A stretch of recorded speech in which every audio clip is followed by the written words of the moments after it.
Hey everybody, welcome to this episode of Think Business, the What Are You Good At series that I do with Jeff Gunsberg with Title Connect. And we are really looking forward to interviewing Smita Wadhawan. Smita, it's great to connect with you. I want to give everybody a little glimpse inside your bio because it's incredibly impressive. You're currently the Chief Marketing Officer at Constant Contact, and that's where we're going to spend really our time. But if we go back, you were the Director of Global Product Marketing at PayPal. You were the Head SMB Growth Marketing at GoDaddy. You were the Chief Marketing Officer at Simple Practice, and you were the Global Chief Marketing Officer at, I may be pronouncing this wrong, Echo Vadis.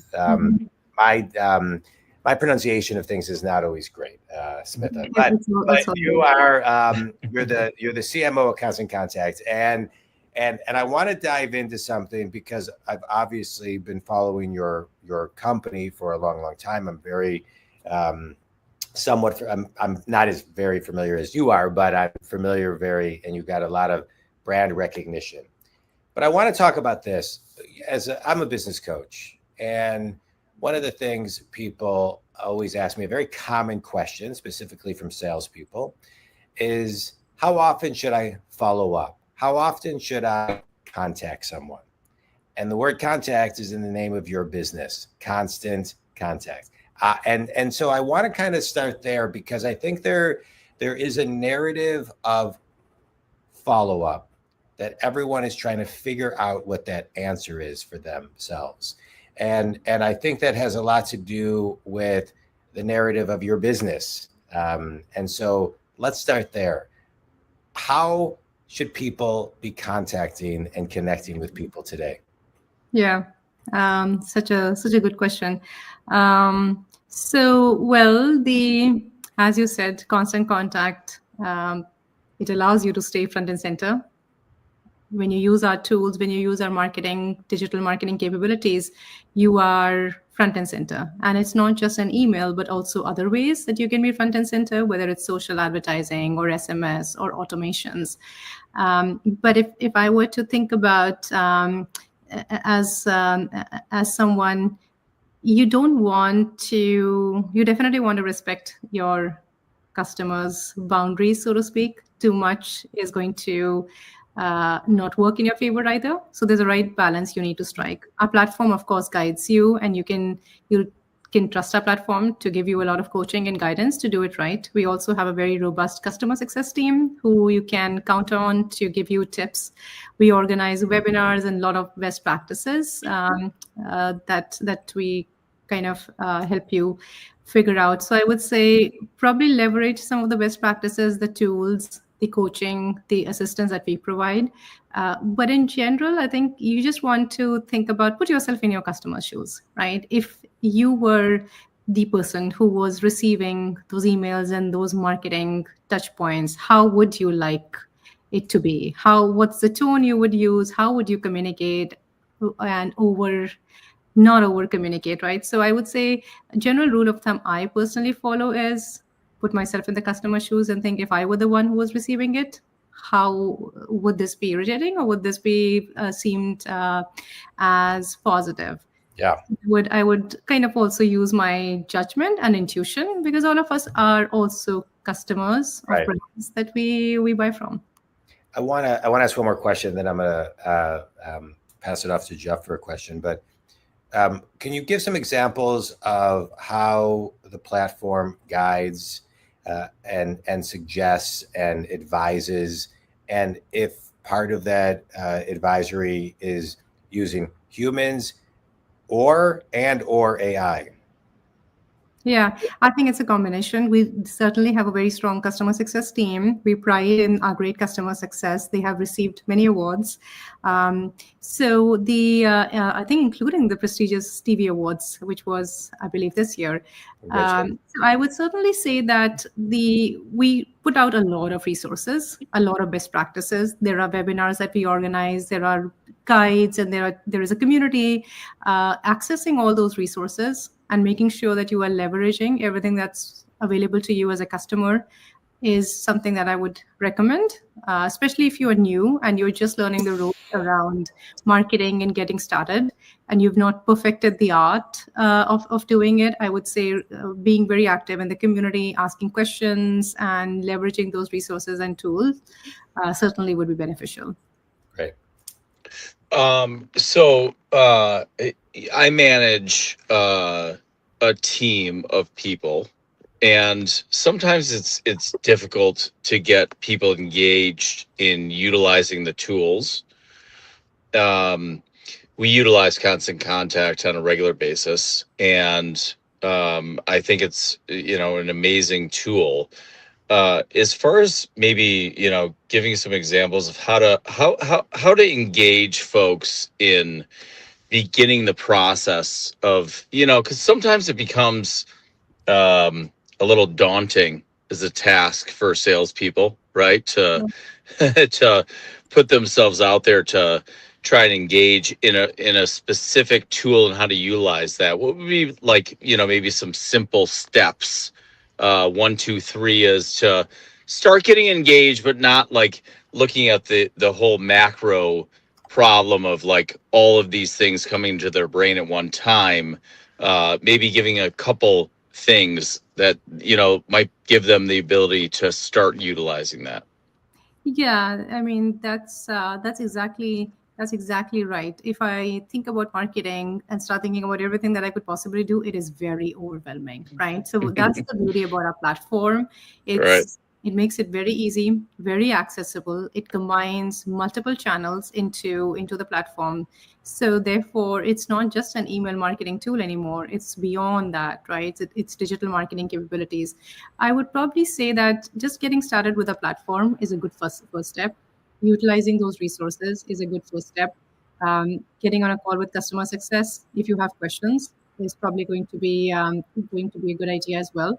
But I would probably say that rather than trying to do too much, just pick up one platform like ours that integrates multiple channels into one, and get started. Because right now, I think there are just if you get caught up in what am I missing, then that becomes a very vicious cycle.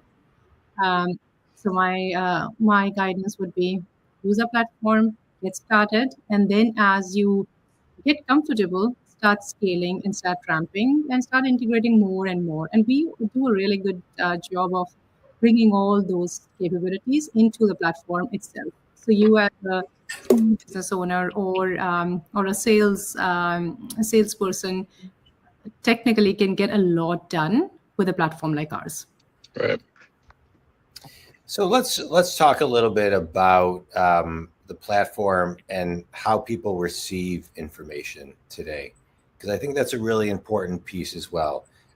Studies show that human beings have an attention span less than a goldfish, which is some studies say less than 12 seconds. Some studies say less than 7 to 8 seconds.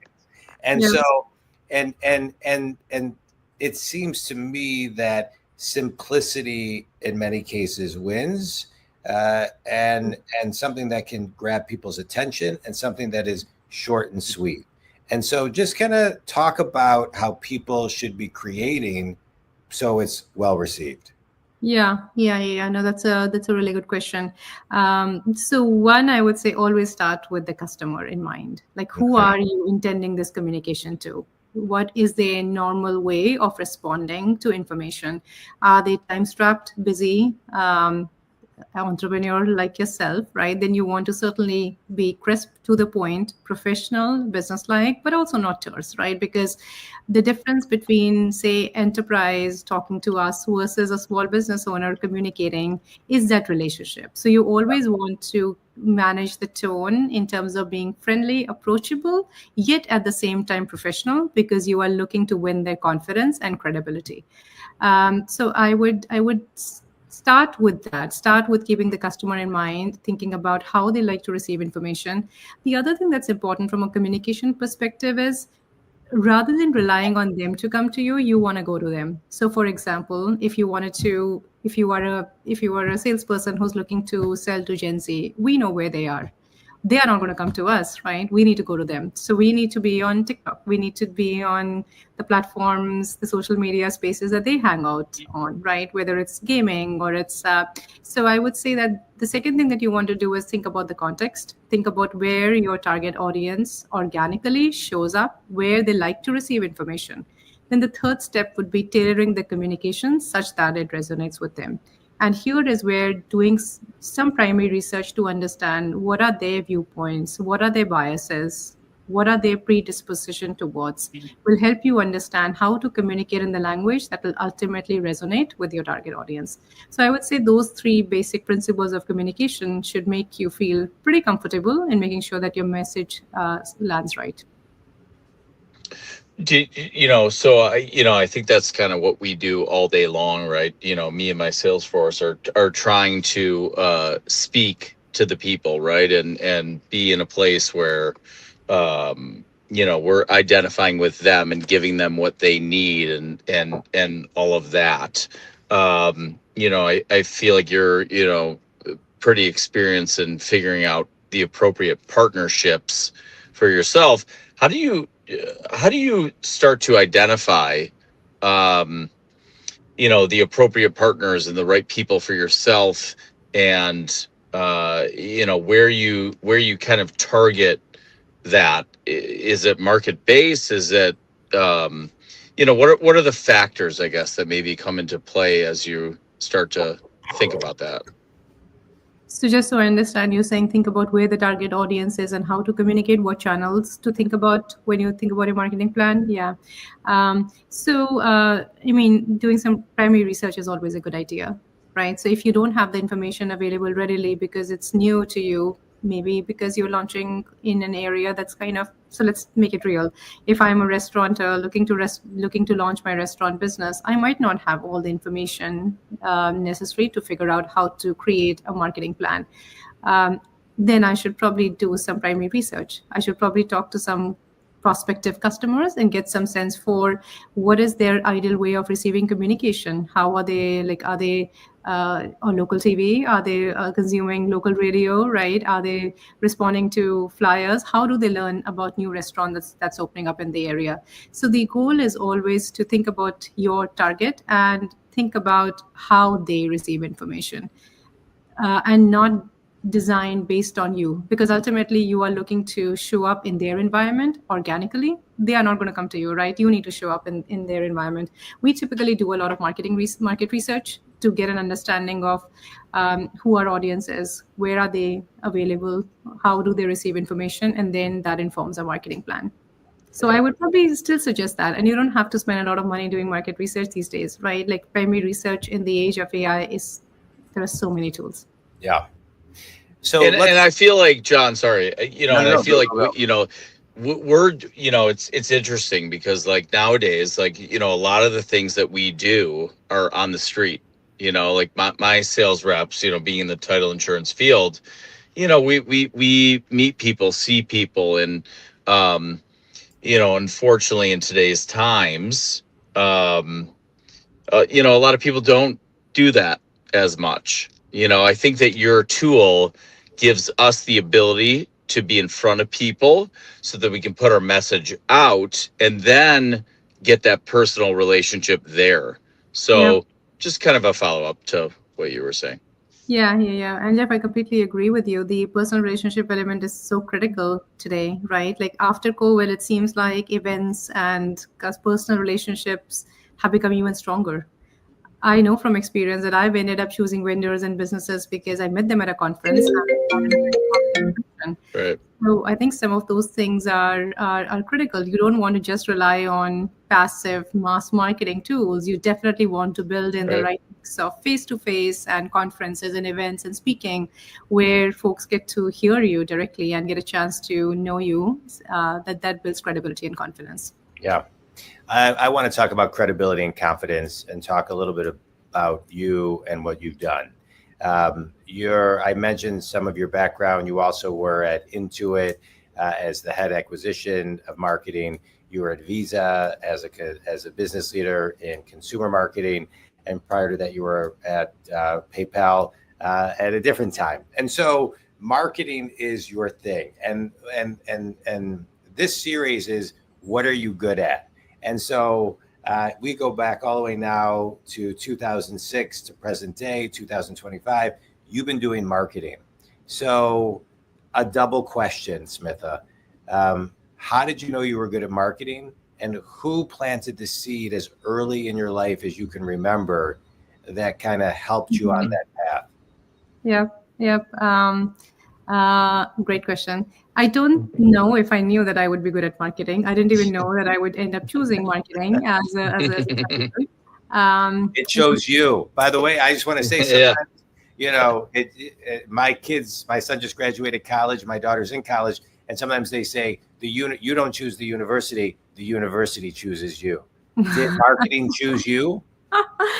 I would say kind of yes, right? So my first exposure, a couple of things might have piqued my interest. This was way back when I was pretty young, and I think seriously still at high school. My cousin got an internship at one of the ad agencies, and she showed me some storyboards. And then she looks at me and she says, "What is the emotion you feel?" I'm like, "Emotion? I'm supposed to feel an emotion? I feel no emotion."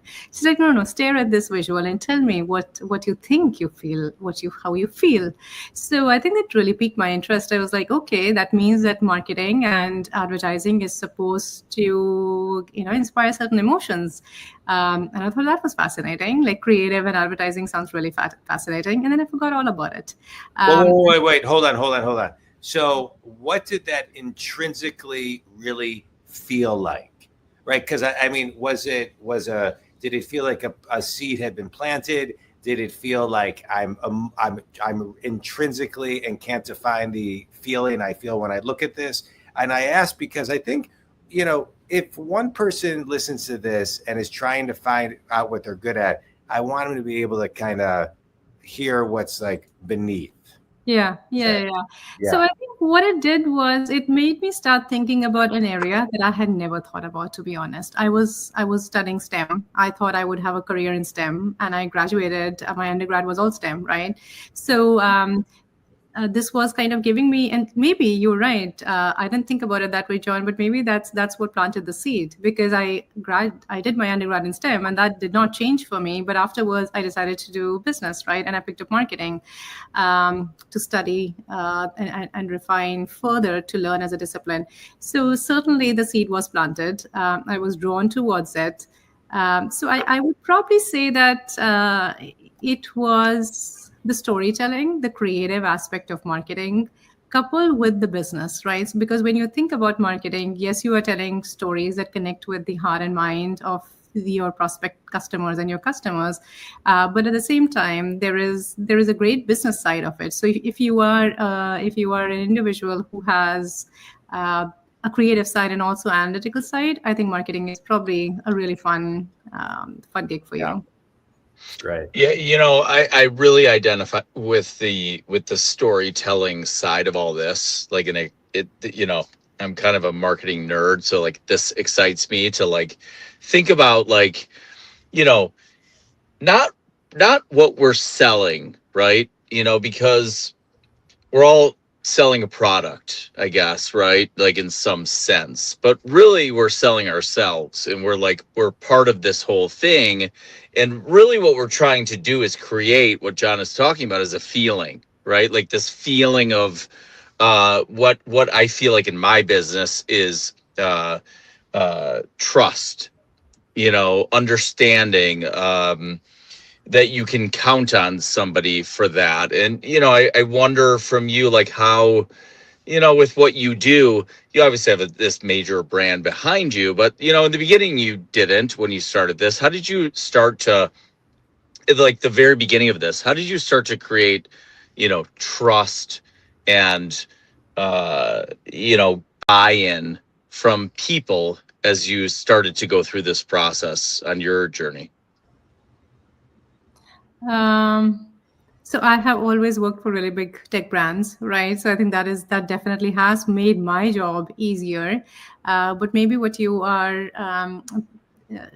wanting to understand is, if you don't have a major brand backing you, right, how do you then develop trust and build that credibility? I would probably say that if you think about the red thread in my career, it's been small businesses and entrepreneurs, right? And inspiring and giving them the tools, whether it was Intuit or GoDaddy, wherever I worked at, and now Constant Contact. I would certainly say that typically, even when I think about Constant Contact, we produce a lot of materials that help you think about that aspect, right? Building your own brand, winning credibility.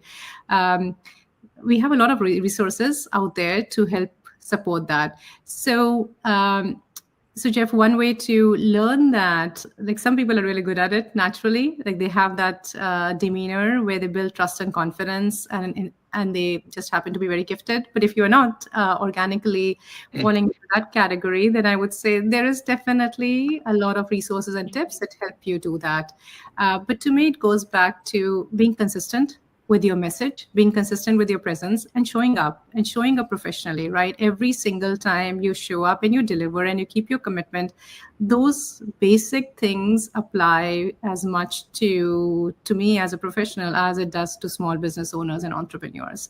That's probably, I would say that those basics are pretty transferable, and like absolutely the tenets of successful marketing. Yeah. I have a question on marketing. Marketing can be so nuanced. One word can change everything. Let's eat grandpa versus let's eat grandpa, right? Mm-hmm. Where you put the comma, how you put the pause, what will get someone to actually purchase something versus not. And so in all of your experience, and you've worked for major brands, what's the addition by subtraction when it comes to marketing from your lens? Yeah. So a few things to think about. One is, you always want to start from place of knowing your customer and knowing the data. You formulate a hypothesis, right? So the thing that, and we touched on it in our previous conversation around the art and science of marketing. So yeah. That to me is a little bit of that science, where you start from your customer insight, what you know about them. You start from your data, what you know about the data, develop a hypothesis, and then start eliminating. Just like you would run experiments way back when you were in high school, right? And you start eliminating, and either, you would negate your hypothesis or you would prove your hypothesis, right? So that's kind of the science of marketing, where you start from that point and then you learn and you scale based on what you learn, or you just learn how not to do something. That to me is a subtraction, right?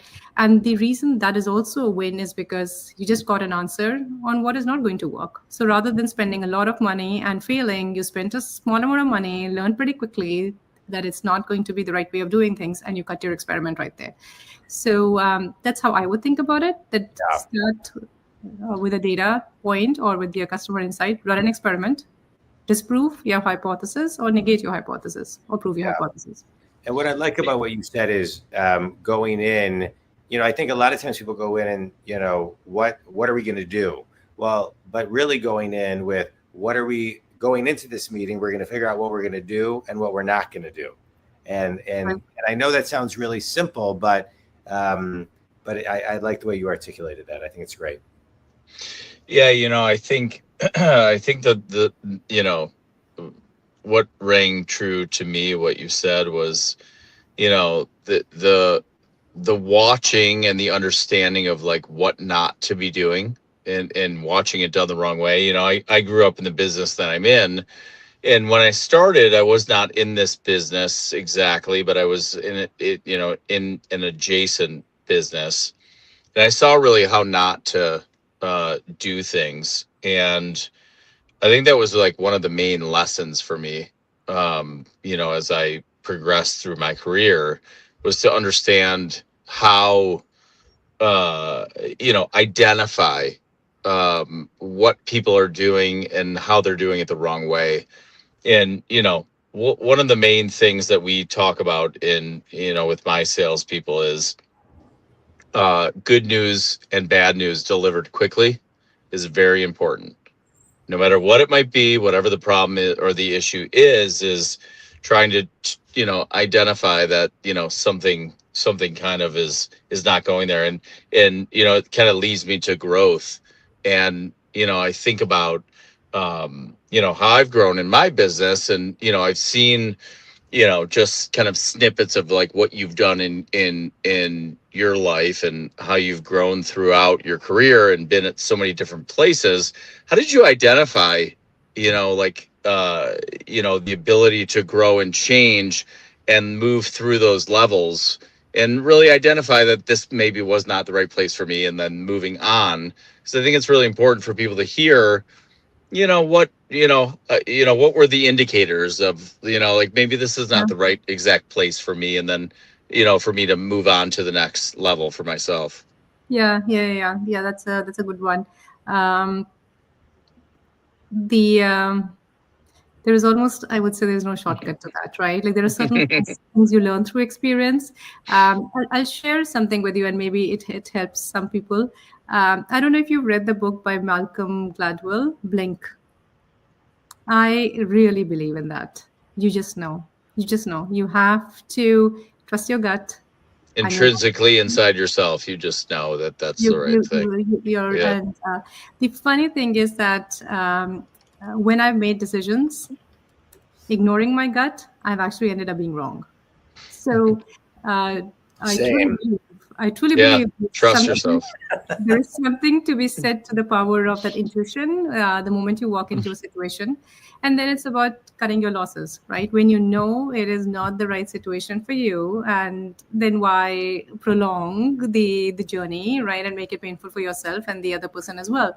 But unfortunately, some of those things you just learn with experience, right? And there's no shortcut. Well, that book has tremendously, I would agree with a lot of things that he talks about in that book. Yeah. I call those, I've learned to call those expensive seminars. Yeah. Expensive seminars. Oh, I just spent X amount of dollars to learn how to say no. Right. Yeah, right. Yep. Let's talk a little bit about if somebody were to go to your website, they go to constantcontact.com. And what they'll see is something that says email marketing made easy. Attract new customers and grow your business with simple email and digital marketing tools. The problem I see with this is the part that the actual human being has to do. Mm-hmm. So I want to kind of rewind that piece. I talk to a lot of people every day, as I know you do, as I know Jeff does. From my seat as a business coach, what I hear a lot is, so busy, I don't have a minute. So busy, I don't have 5 minutes. So busy, I can't do.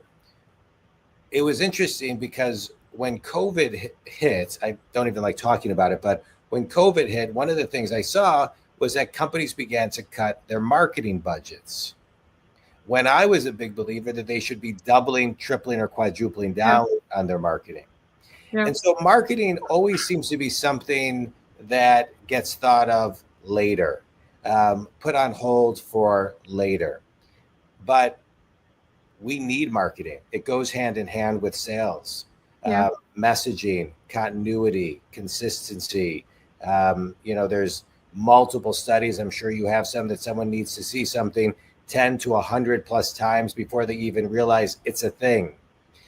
And so, there's that saying, it's simple, but not easy.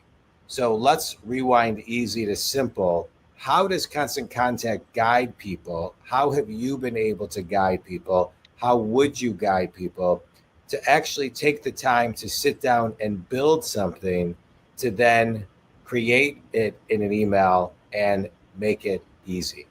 Mm-hmm. Yeah. I mean, the points you brought up are really valid ones, right? It almost feels like it's another task that I need to do as a small business owner, and I don't have enough time to do that. It's almost the way I would think about it is picking up a tool like ours is a good first step because it is truly making it easy, right? So one of the feedback, we do a lot of customer sessions, and build our products and our communication based on those customer feedback that we hear in the customer sessions. One of the things that we heard, which is exactly what you just said, getting started. I don't know where to get started. I don't know how to get started. It feels like a lot of work. It feels like a lot of chore. So we came up with AI tools that help you get started. We will do most of the work for you, right? Using our tools. So you don't have to do the heavy lifting.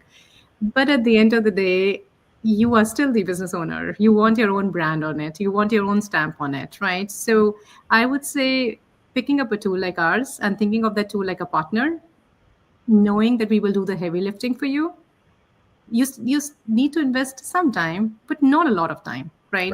If there wasn't a company like ours out there, then you would probably be doing social media marketing separately, and text messaging separately, and email separately, and automation separately, content generation separately, events separately, right? So with something like ours, at least everything is coming together under one solution, so it's easy. What you don't want to do is you don't want to wait to do marketing, because truly you want to start that relationship with your prospect early on, and you prime them so that when they are ready to buy, they think of you and not someone else, right? And you don't want to outsource it to someone completely. It's a good idea to get some marketing help here and there, right? Hiring someone to do it for you if you don't have the time truly, even after using our tool. But you don't want to outsource it completely and have some control, because at the end of the day, it's your brand, and nobody knows you and what you want to do from brand perspective better than you yourself. So that's what I would say. And the other point that we all know, but again, a good reminder, is some of the most successful businesses were actually born during recession, right? So to your point, during COVID, should people have stepped up? They should have. Good thing is, we see a lot of small business owners continuing to invest more and more in marketing, wanting to make sure that they are not missing getting ready for those seasons when they know their customers will be out there making those decisions. Yeah. I think people discount the idea of Mindshare, and that Mindshare leads to market share. That's exactly right. Yeah. And Mindshare starts with, marketing, and people sometimes ask me, how long should I market for? I always say the same thing: forever. Yeah. Forever. Yeah. It's a nonstop thing, It's stressful to think about it, in that way. But if we're speaking about tools as partners, right? Like, how many partners do you really want, right? So you saying that, Smita, is actually really rings true to me, because as a business owner, I want to offer my team as many possible tools, right, to assist them in growing their business and trying to get them to the next level. But sometimes you get too many tools, and then all of a sudden it becomes like, okay, which one do I use? And then everyone's starting to, and then what happens is they don't use any of them. That's right. So I've noticed that, and John knows this, is he's my coach, and he's done an amazing job with myself and my team, and focusing us all in. We're all A-type sales type personalities, and we're going in a million different directions, and we're trying to kind of figure out what the right move is. As far as like focusing in on your tool, obviously step number one is, okay, utilize it. And that's always been a challenge for me too, is to get people to utilize that. Mm-hmm. How do you go from utilizing Constant Contact to really buying in? What's the okay, fine, I'm going to start using it. What's like number 1 and 2? Maybe even just number 1, as far as like, I went here. Okay. All right. I signed up. I'm in Constant Contact. I got my people in there. I got my spreadsheet in, and I got all my contacts in there. Now what? What is your thought as to getting people kind of off the lamb and starting to move forward with utilizing that to see some real benefit? Yeah. So so the good thing is that the product experience prompts you to take actions and keeps pushing you towards that experience. We do have a very solid customer success team who is always available to guide you if you are stuck in the process and if you're stuck anywhere in the journey.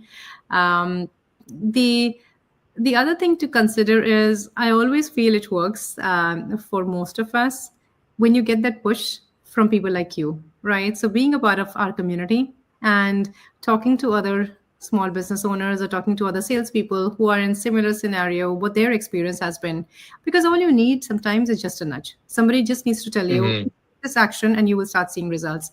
Because the truth is, Jeff, that once the results start coming in and once you start realizing that you are engaging with the customers and you are getting more sales and more revenue as a result of it, you get excited.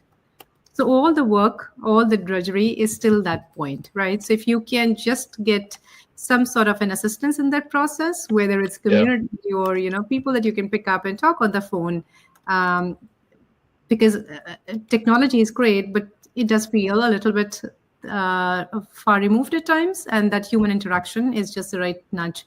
That's probably the way I would do it. That when you're about to pick up the phone, talk to a success guy and gal, and I'm sure they'll push you and nudge you, and then the results will speak for themselves.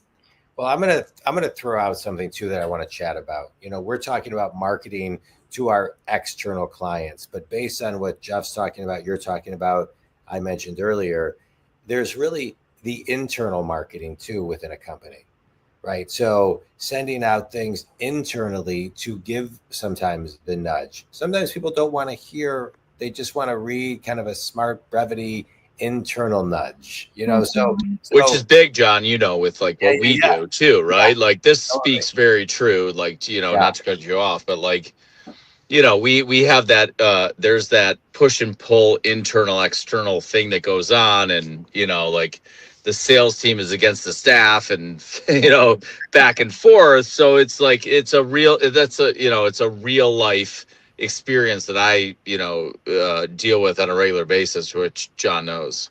And I think it happens in most companies, right? And so how Smita do people use Constant Contact internally? Yeah, I mean, if I were you and if I had a similar challenge, I would probably just try and get them to do it together in a group, right? Like organizing some sort of a live training for them where make it fun and say, let's just do it together. I think is one element to solve for it. The other that we do a lot in marketing is if there are people like them who can share the success, I think that also helps with the internal buy-in. If you have some folks who have internally used it, bought into it, are seeing the results, and getting them to share their stories around how they're benefiting also seems to help with the buy-in. Yeah. Is there like a separate platform, like internally versus externally, or it's all one? Yeah, I don't.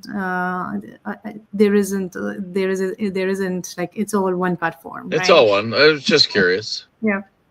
Let's talk about storytelling a little bit. We talked about it earlier. Again, on your website, it talked about tell your story with email. Storytelling is so important. It really, if you look at marketing and sales and storytelling, I think they're all one. It all goes together. What's the power of storytelling? How do people tell a story that makes an impact, converts, gets people's attention? What are you seeing that really works, Smita? Yeah, I mean, the basics of storytelling and the formula that we learned at high school in writing hasn't changed, right? The rubric is pretty much the same. The thing to keep in mind is that if you think about consumer decision making, we tend to buy because of the emotional connection we feel with the brand. And then we tend to justify, right? Like all of us are guilty of buying very expensive products that we did not need, or buying something that we had absolutely no reason to be spending the kind of money on. Why? Because we were sucked into the advertising and the storytelling and the emotion that it evoked in us. So that is still extremely powerful, especially if you think about today, the age of AI, everything is so commoditized, right? Yeah. And what is going to make us all stand apart with our marketing is going to be the emotional connection that we end up forming ultimately with our current customers and with our prospective customers. Companies that end up creating those emotional connections and creating those really solid brands are the ones that I firmly believe are going to win in the marketplace. Many of the AI people that I talk to, on this podcast or just in general will point to something that they say AI first, right? If you're not AI first in your company, then you're going to be out of business. And so when you look at Constant Contact 2 years from today, 3 years from today, I think further than that is kind of a hard lens. 2 years may even be hard today. What does AI look like within your walls? Yeah. So we use AI heavily in the product because ultimately, if AI can help tasks easier and faster, you want to do that, right? So I would just say that AI first mindset, AI enabled mindset is the right way to think about it, because at the end of the day, we would rather use human capital truly where it can make a difference, versus using human capital around automated mundane task, right? So for us, the way I think about it, it's a competitive advantage. If you are automating the mundane tasks, the routine tasks, and giving your teams and your customers something more exciting and easy, why not use AI as an advantage? Yeah. If I think about like couple of years out, and you're right, I mean, the rate at which technology is evolving, we are all evolving pretty rapidly as organizations with that pace of technological innovation. But if I look a few years out, I think we are going to lean in more and more towards making our tools easy and accessible, even to people who are just getting started. They might not have current businesses. They could just be starting on social media, right? Like I probably am someone who started talking about makeup on Instagram and it's taking off, right? Am I a business owner? No. Do I have a legit business? Not yet, but maybe it'll turn into something. So I think as organizations continue to grow and evolve, even in our case, thinking about folks who are just getting started in their journey and coming up with easy ways for them to do marketing, to capitalize on their social media followers is going to be a big part of the story. The other piece that is going to be a key part of our thinking is serving the bigger sized customers, right? When we say bigger sized, we're still not talking enterprises, but we are talking about, say, a multi-location franchise owner, right? A university and a nonprofit, an educational institution, college, etc., where the needs are a little bit more sophisticated than, say, a restaurateur or a cafe owner. They need more customization. They need more control over the branding and the customer experience, etc. So I would say that I see us expanding across both ends of that spectrum. Yeah, it's great. You use the word rubric, which to me means like cracking the code. You know, like I think about it like that, and you know, I'm always trying to you know, go above and beyond and try and figure out ways to add value to you know, to my team and give them the ability to leverage you know, our tools and platforms, and you know, get them to a place where they feel really comfortable marketing to people and offering value to them. You know, for you, if you know, just kind of simply speaking, as we kind of move towards the end of this, as far as Constant Contact on a macro level, adding value, what's kind of the view that you have for that? Constant Contact adding value to, say, a small business owner or a business owner. Yes. So so to me, I think it goes back to when we were talking a couple of minutes ago, right? Where we said, at the end of the day, if we are a growth partner, we need to help you grow the business. And that's where I see the biggest opportunity as we continue to think about serving more and more of the audiences on both sides of the spectrum, making sure that their businesses and whatever they're trying to do is easy, effective, and faster using Constant Contact, and bringing them those tools and that access, which they won't be able to afford otherwise because they don't have the big budgets of large corporations, giving them the access, giving them the, just making it easy and effective for them. So that's, to me, is where the true magic of Constant Contact lies, right? Like, we are truly your growth partner. We make it easy, we make it effective for you, and put you on the same foot as the large corporations. We make marketing so easy for you that despite not having large marketing budgets and big teams, you can still run a very successful, profitable, growing venture if you partner with us. Yeah. And I'll add this, Smitha. Don't discount the easiness and the simplicity for the impact that it has. Sometimes people want complicated, and they think, but you're faster, you're affordable, and you make it easy to grow your business. And if 20 years ago we told somebody that this was going to be available, they would say, "Sign me up." So I think it's great.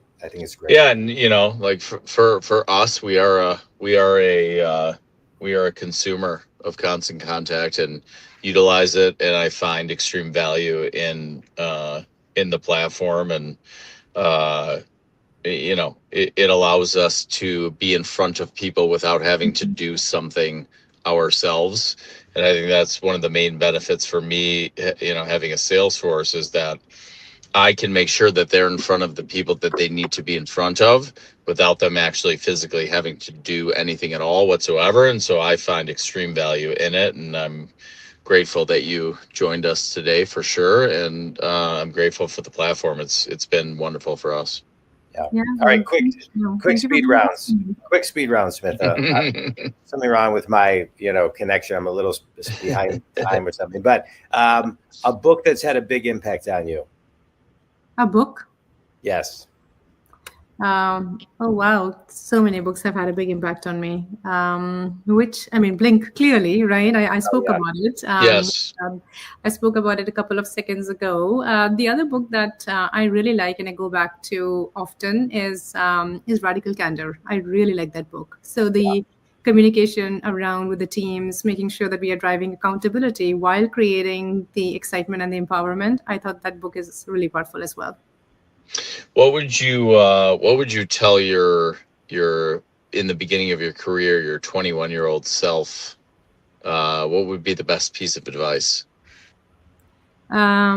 So the advice I would give is, when you're early on in your career, I don't know about other people, but I felt like I chased a lot of big brands, right? Like I wanted to work for the coolest tech companies. PayPal was a very cool tech company at that time when I started working at PayPal.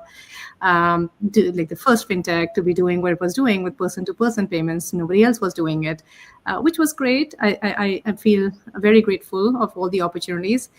The advice that I would probably give is, sometimes your best learning actually happens not at the coolest place or the coolest brand. The best learning happens with who you work with, how many experience you can gather along the way, because you happen to work with amazing people who are ready to give you those experiences. So I would probably say, don't chase the flashy brands and the coolest tech all the time. Focus on the learning, focusing on becoming the best at your craft, and then things automatically follow. I love that. All right. Great. Last question. For your business, Constant Contact will... Sorry, what? Finish this sentence. For your business, Constant Contact will... For your business, Constant Contact will help you be your best marketing self and help you deliver excellent results to grow your business. Great. Tell everybody who your ideal clients are, Smitha, and how they can connect with you. Who our ideal clients are? Well, everybody's our ideal client, right? We love all the customers. We want them all. It's a good business model. Yeah, all of them. We love all our customers. But honestly, the beauty of a brand like ours is that we truly make it easy. Whether you are a business who's just getting started, all the way to someone who's looking to scale, we make it easy for you to partner with us in the capacity of a growth and marketing partner. So I would probably say that whether you're just getting started on your journey or looking to take the next step, Constant Contact is worth you considering. How can they come check us out, whether we're the right platform or not? Visit constantcontact.com. I think that's the best way. There is a free trial, a 30-day risk-free trial, which is amazing to help you experience what the product and the platform has to offer. Smita, I can't thank you enough. This was great. Thank you so much.